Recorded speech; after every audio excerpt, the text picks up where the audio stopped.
বন্ধুরা, অনেকদিন পর আবার শিলিগুড়িতে এসেছি। স্নান টান করে পুজো দিয়ে তুলসী দিয়ে আসেনি, তো সব দিদি করেছে। দেখা যাক কি করেছে দেখি। আমার জন্য চা বানিয়ে রেখেছে অলরেডি। দিদি, এটা কি বানিয়েছিস?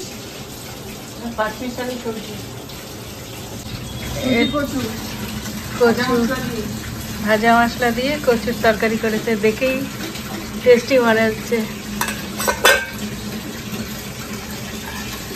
আর এটা কই মাছের ঝোল, তেল কই না ঝোল দিদি।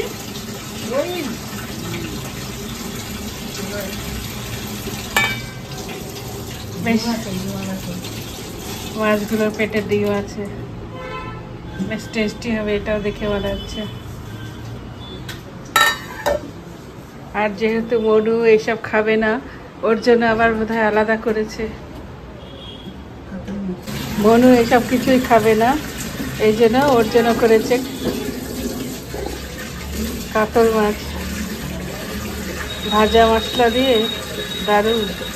ওর মাছের ঝোলটা আমার খুব ভালো লাগে, খুব সুন্দর করে। যাক, এবার তাহলে খাওয়ার পালা। যে লেবু গাছটা এখনো কয়েকটা লেবু ঝুলছে। এই যে দুষ্টু, মিষ্টি, সুইটি, বিউটি আর রাবড়ি, এটা দিদির মাছ। আর এদের নাম, রবিবার করে হলেও দিদির কোনো ছুটি নেই, এদের যত্ন করতেই ওর টাইম চলে যায়।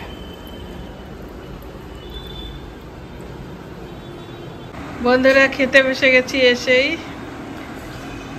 প্রথমে শুরু করি। এটা কচু দিয়ে করেছে যেটা, আর এটা হলো এটা কি যেন বলছিলেন, পাঁচমেশালি তরকারি। অনেকদিন পরে ওর হাতের রান্না খাচ্ছি, এত ভালো রান্না করে কি বলবো।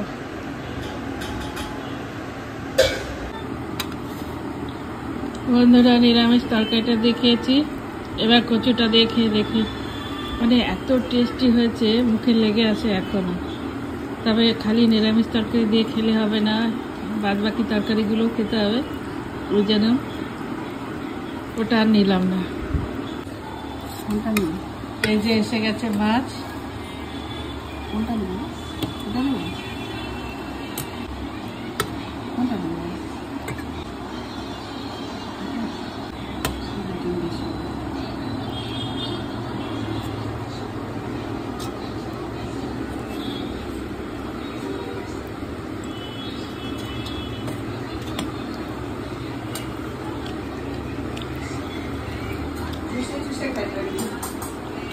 বন্ধুরা,